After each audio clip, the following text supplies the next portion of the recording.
sa inyong lahat! Ang topic natin sa araw na ito o pag-usapan natin sa bidyong ito kung ano ang mga epekto kapag huminto sa pagsalsal o pagjakol at ang talik.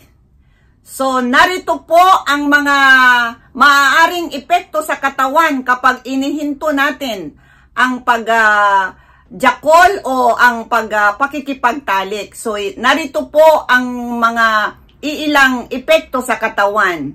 Yung number 1, stress at tension.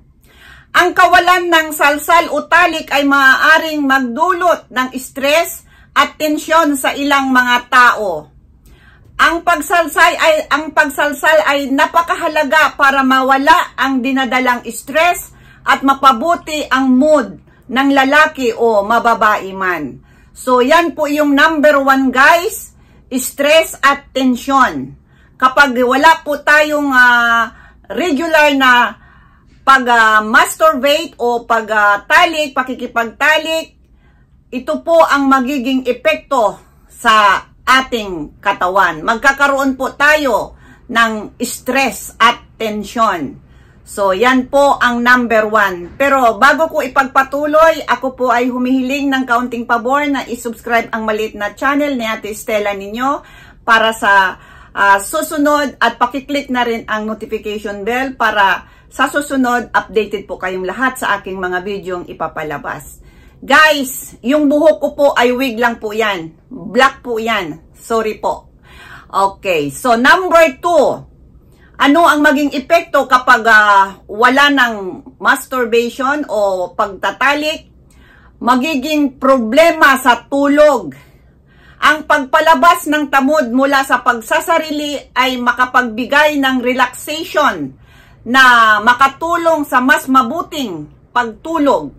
Ang kakulangan nito ay maaring makaapekto sa kalidad ng tulog. So, ang ibig sabihin, yung number 2 natin, magkakaroon ng problema sa tulog kapag wala po tayong regular na paglabas ng tamod o pakikipagtalik. So, yan po yung number 2. At ang number 3 naman, problema sa prostate. Ayon sa pag-aaral, ang regular na pagsalsal o talik ay makatulong sa pag-maintain ng kalusugan sa prostate ng kalalakihan. Ang kawalan nito ay maaaring magdulot ng ilang problema sa kalusugan ng prostate. Ano mga ba ang prostate, no?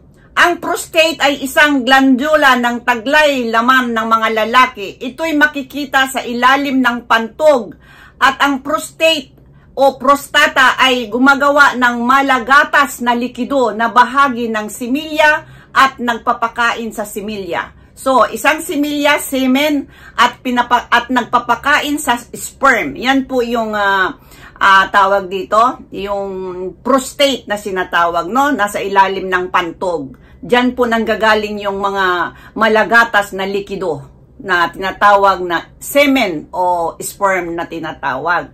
So, yan po yung number 3, no? Magkakaroon ng problema sa prostate. Dahil ang prostate, marami pong mga tinatawag na yung prostate cancer. So, kailangan po nating magbati-bati para po mas tawag dito, mas malayo po tayo sa prostate cancer na tinatawag. At ang number 4 naman, epekto sa libido o libog.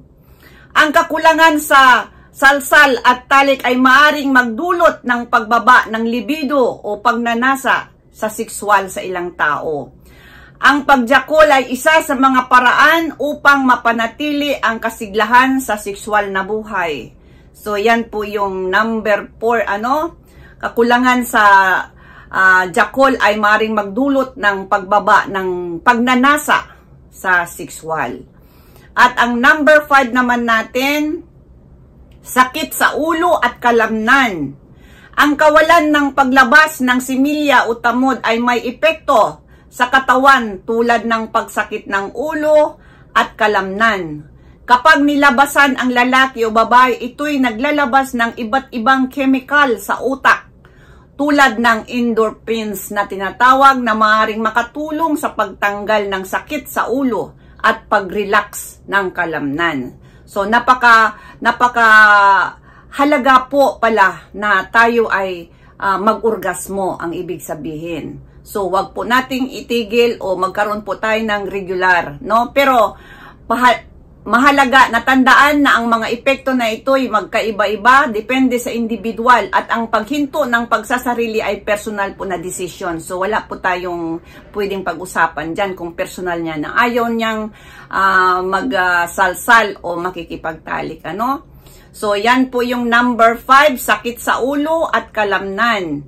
At ang number 6 naman natin, yung emotional na epekto naman ito. Ano ba ito? Ang paghinto ng pagjakol ay maaring magkaroon ng epekto sa emotion ng isang tao.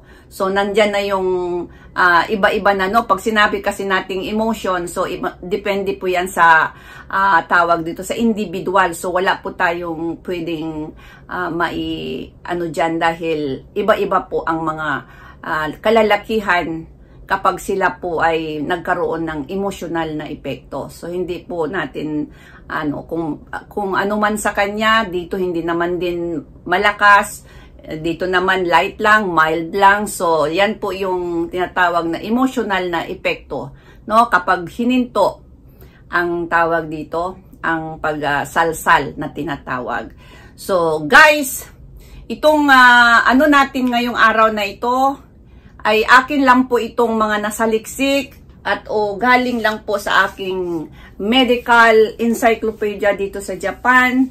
At hindi po ako tawag dito nagsasaliksik kung saan-saan lang, at kailangan na kahit hindi man po siya lahat-kalahatan, pero may pagka-accurate po naman kaunti yung ano natin, na hindi lang basta-basta kung saan ko pinupulot, kundi talagang scientifically, no? Pero yun nga lang, hindi po lahat na mga kalalakihan, kababaihan na kapag hindi po nagsasarili, hindi po nakikipagtalik, ay meron pong mga epekto sa lahat. Kasi nga, sinasabi ko na paulit-ulit na individual po. Depende sa individual. Meron pong hindi nakakaranas na kahit matagal nang walang tawag dito, walang pagsalsal, o kahit matagal na walang mga pakikipagtalik, ay wala din namang mga naging epekto sa kanila. Kasi nga, yun na nga sinasabi ko na magkakaiba po ang bawat isa ng tao, at kung hindi pwede kay Juan, pwede kay Pedro, mangyari kay Pedro, hindi mangyari kay Juan. So, yan lang po ang aking ambag na tawag dito, na isang aking opinion lamang. So, maraming salamat sa inyong lahat sa isa ko na namang video ng inyong panunood. At doon sa hindi pa nakapag-subscribe, humiling po ako ng kaunting pabor na isubscribe ang maliit kong channel.